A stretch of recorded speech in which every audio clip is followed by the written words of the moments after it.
Evo, poštovani gledalci, kao što malo čas najavih, dve divne dame danas kod mene u gostima. Prva je Ljiljana Šarac. Pretpostavljam da možda iz prve ruke nećete znati ko je, ali ako vam kažem Ljiljana Lazić, Smederevka koja je pre dosta godina otišla u Beograd i radi kao nastavnica književnosti, odnosno srpskog jezika u jednoj osnovnoj školi. Možda ćete se setiti, ali ja pretpostavljam kad je vidite da će mnogi od vas prepoznati našu Ljiljanu Šarac, devojačko Lazić. Dobro jutro Ljiljana i dobrodošla u jutarnji program televizije KCN. Dobro jutro, bolje vas našla.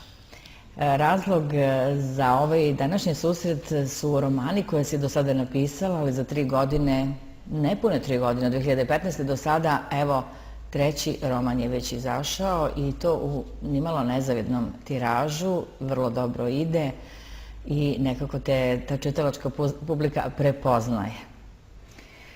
Nije lako doći na videlo i na scenu, jer prosto svi mi nešto pišemo koji volimo pisanu reč, ali od toga, od njive do trpeze dalek je put, tako i od pisane reči do knjige je jedan mukotrpan proces koji se ponekad nikad ne kruniše izdavanjem knjige. Ja sam imala sreću da izdavačka kuća Eurobook prepozna to nešto u meni i pruži mi priliku. 2015. jeste izašao moj prvi roman, pa su se onda nizala sva 3 godinu za godinom. Prvo je izašao Opet sam te sanjao, onda je izašao Gde sam to pogrešila, a ovog juna je svetlo dana ugledao i roman Zid tajni. Međutim, nije to sve tako lako i nije to sve tako serijski i nisam ja koka koja nosi zlatna jaja, nego je zapravo reč o tome da čitav život jedan stane u te romane i da sam ja već dama u jednim zrelim godinama i da se iskustvo nataložilo i da je reč čekala u meni da izađe. A kada dobijete priliku da je izgovorite i da se knjiga nađe u rukama čitalaca, onda je to zaista velika motivacija da radite dalje. Ti ovaj posljednji roman nisi predstavila našoj smederevskoj čitalačkoj publici, ali si zato sa ova 2 romana proputovala Srbiju, naravno u beogradskim čitaocima bili su predstavljeni. Gde si sve do sada predstavila ova 2 romana? Ko te je do sada upoznao? Osim čitalaca koji su naravno kupili ili iznajmili knjigu u biblioteci.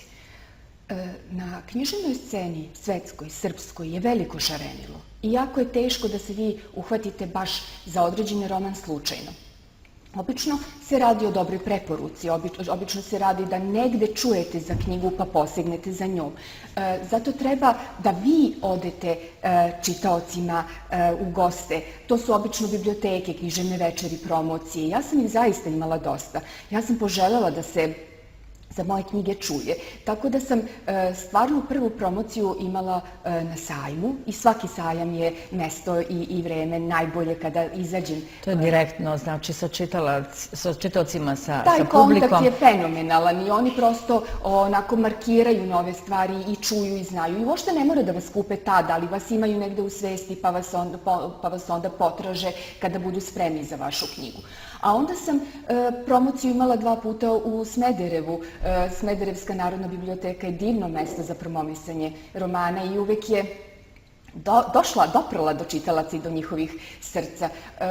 Sa gospođom Marinom, direktorkom biblioteke, imam dogovor i za ovaj septembar da sredinom dođem u Smederevu, svoj rodni grad, i pričam o svom zidu tajni. Ali znate šta, Srbija je velika naša kuća i svaki grad je bio divno mesto za promociju. Ja sam promociju imala od Sremske Mitrovice, Šapca, Lazarevca, Obrenovca, Mladenovca, recimo, bila sam u Crnogorskim Pljevljima, u Republici Srpskoj sam bila u Čanjiću, jer to nije slučajno, to je rodno mesto mog supruga, ali isto tako sam imala zadovoljstvo i čast da o romanima svojim 2 puta govorim u Andrić gradu. I to su neverovatna, divna iskustva i uvek posle toga imam osjećaj da sam otišla korak dalje. Ovaj roman, poslednji, Zid tajni, upravo čeka prezentaciju i predstavljanje, znači nije do sada bio izložen ni jednoj čitalačkoj publici. Prvi put na televiziji KCN, istog, i prvi put ovog jutra, pretpostavljam, kad je izašao, znači vruće, ispod čekiće, kad je završeno štampanje i koliko je već u prodaji? Taj roman Zid tajni je izašao na Vidovdan. Mnogo je lepo kada za neko veliko sveto ime i datum možete da vežete neko svoje dešavanje. Imala sam sreće da je to u vreme kada su ljudi počinjali da odlaze na odmore, tako da je taj Zid tajni video mnogo više mora i plaža nego vi i ja zajedno, ali je zapravo ušao u čitalaštvo tako nenametljivo, tiho, kao što su i godišnji odmori kada nam treba nekog malog prostora za nas, i on je ponudio jednu intimnu, lepu, toplu žensku priču našim čitaocima, gledaocima, i povratne prve reakcije su izuzetne. Jedna čitateljka je bila simpatična pa je rekla kad će Zid tajni 2. Očigledno se njoj dosta dopao. Ali eto, puštamo korenčiće, a što se tiče promocije, u pravu ste, tek od jeseni, jer to je prosto neka praksa, krećem da ga predstavljam šire. Sami ste rekli da je već otišao i putovao roman na mnoge plaže, jer to je izuzetno mesto gde imamo zaista mnogo vremena da se posvetimo knjizi i ona nam je i najbolji prijatelj i ovako za vreme odmora, ali i normalno u svakodnevnom životu. Ono što je interesantno, bavite se tim nekim ljudskim sudbinama, paralelnim pričama, običnim malim ljudima, ali ih povezujete u određeni istorijski kontekst. Često vezujete za Smederevo, za istorijske ličnosti koje su vezane za srpsku i u vezi sa srpskom despotovinom. Je li to neka odstupnica, sigurno mesto, sigurna luka?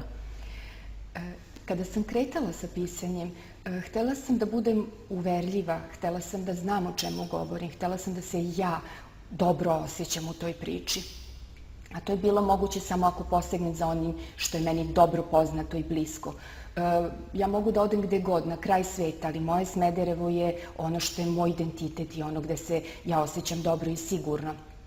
Zato roman Opet sam te sanjao govori o izgradnji Smedereva, o despotici Irini Branković, o Đurđu Smederevcu, o njihovim sinovima, o gradnji grada, o nastanjivanju i poslednjoj odstupnici srpskoj u to vreme.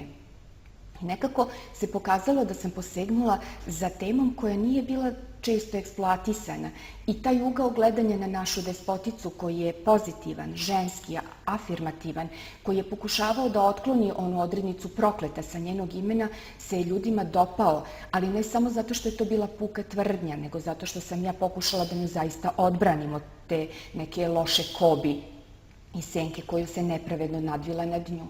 Onda sam ja shvatila da je lako pisati onome što vi sami volite da čitate. Ja zaista volim istorijske romane i na njima sam odrasla. I onda sam, istražujući, došla do jednog srpskog neobičnog princa, jednog vagabunda, jednog kontroverznog čoveka koji već vek i nešto različita tumačenja i stavove priziva, a to je princ Đorđe Karađorđević, najstariji sin kralja Petra I. Radnja se opet jednim delom dešava u Smederevu, jer od sebe se ne može pobeći, a i moja želja je da Smederevo bude u svakom mom romanu. Ja često kažem, ako je Hitchcock mogao da se pojavi u svakom svom filmu na nekoliko sekundi, onda i moj rodni grad može na nekoliko stranica ili poglavlja da se pojavi u mojim romanima. Treći roman, Zid tajni, se bavi jednom srpskom heroinom. Ja volim strane rojalističke porodice, i Romanove, i Lujeve, i Tjudore, ali zašto stalno bežimo od svoje tradicije koja je bogata, koja je riznica neispričanih priča? Neispitanih i neistraženih. I neistraženih i nekako potisnutih, kao da se stidimo sebe samih, a tu ima mnogo stvari kojima bi trebalo da se dičimo i ponosimo. Glavna junakinja Zida tajni je princeza Jelena Karađorđević, ćerka kralja Petra I, koja je udata bila u porodicu Romanov. Porodica Romanov je nju zvala čarobnica, toliko su je voleli i poštovali i smatrali je izuzetnom. Ona se bavila dobrotvornim radom. Bila je medicinska sestra i bila je na frontu, na liniji fronta u Vranju kada su počeli Balkanski ratovi. Ona je oformila poljsku bolnicu i pružala pomoć srpskim ranjenicima. U Prvom svetskom ratu je ona to činila isto u Rusiji. od cara Nikolaja II. Ona je dobila medalju Đorđe IV. Reda zbog požrtvovanosti i zbog tih dobrih dela. Zamislite kakvu heroinu imamo, a da o njoj malo znamo. Tu nepravdu je, čini mi se, ispravio ovaj roman jer je ispričao njenu priču. Mnogo žena interesantnih iz naše istorije, posebno iz dinastije koja je vladala Srbijom, naravno, i prestonica bila u Smederevu. Pretpostavljam da će možda i neki budući roman baviti se i nekom ženom iz te dinastičke porodice. Eto, pošto volite istoriju, istorijske romane, vrlo je kompleksna, kao što ste rekli, ali tu treba mnogo vremena, naravno i mnogo znanja i mnogo prostora u smislu da se istraži kompletna građa koja nije dostupna i prisutna samo u Srbiji, već i u inostranstvu. Pretpostavljam da vam je internet dostupan, ali mnogo toga u inostranstvu. Da li ste istraživali neku građu koja, ili neke podatke koje niste mogli da pronađete ovde, a hteli ste da imate kao vezu i kopču u vašem romanu? Neobično je recimo da o Jeleni mnogo je ruskih autora pisalo i za njima, upravo ste, za njima sam posegnula i našla, čini mi se, više podataka o njoj kod njih nego u našim istorijskim izvorima, pa sam onda upoređivala i dolazila do nekih istinitih saznanja kojima sam se služila. Znači sve što je njoj napisano jeste istorijski priznato i poznato. Ali ne možete jedan redak, Milice, napisati, a da se dobro ne informišete, jer ako pronađu jednu grešku, nikad vam više čitaoci neće verovati. Tako da ja prvo u svojoj glavi ispričam priču i sklopim mozaik o nekoj ličnosti o kojoj pišem, bilo da je postojala ili nije, a onda to pretočim na papir. Mnogo je zanimljivih junaka koji, čini mi se, čekaju da njihove priče budu ispričane. Ali, pošto nisam htjela da upadnem u manir i da sve knjige pomalo liče jedna na drugu, moj 4. roman je jedan zaokret u mom radu i bavi se svakodnevicom, životom, ljubavima. Znači, već u rukopisu. Jeste, ozbiljno radim na njemu, ali ne treba žuriti, treba to onako ispeglati, skockati, sve to dobro pripremiti. Kad sam ja zadovoljna, onda smem da ga pustim, a nisam još uvek, i to je ozbiljan je posao, ne treba se s tim igrati.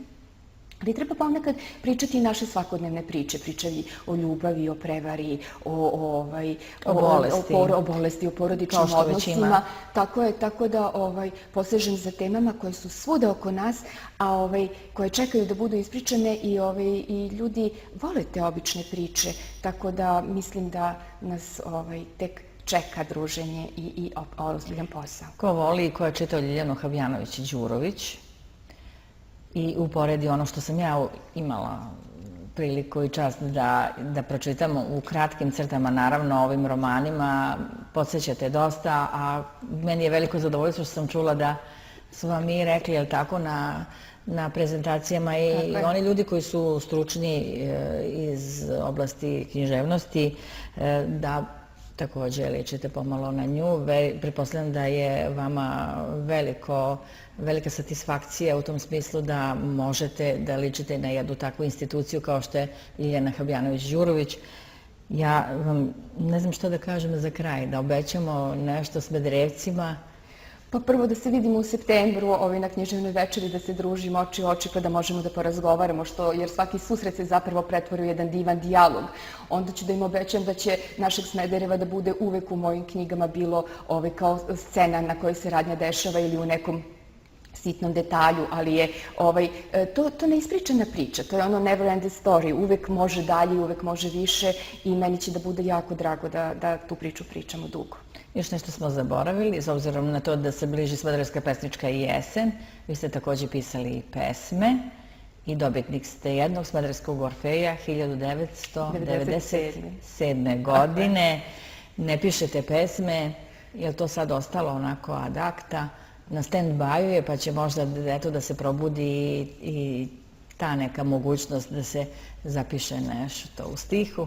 Pa, Milice, nikad ne reci nikad. Znači, to je moja velika devojačka ljubav. Poezija je nešto gde se stil, jezik brusi, gde se vaša osjećanja onako prepoznaju i utkaju u to pesničko tkivo, a trenutno jesam u romanima i u romanesnom štivu, ali je poezija moja velika ljubav koju se uvek vraća.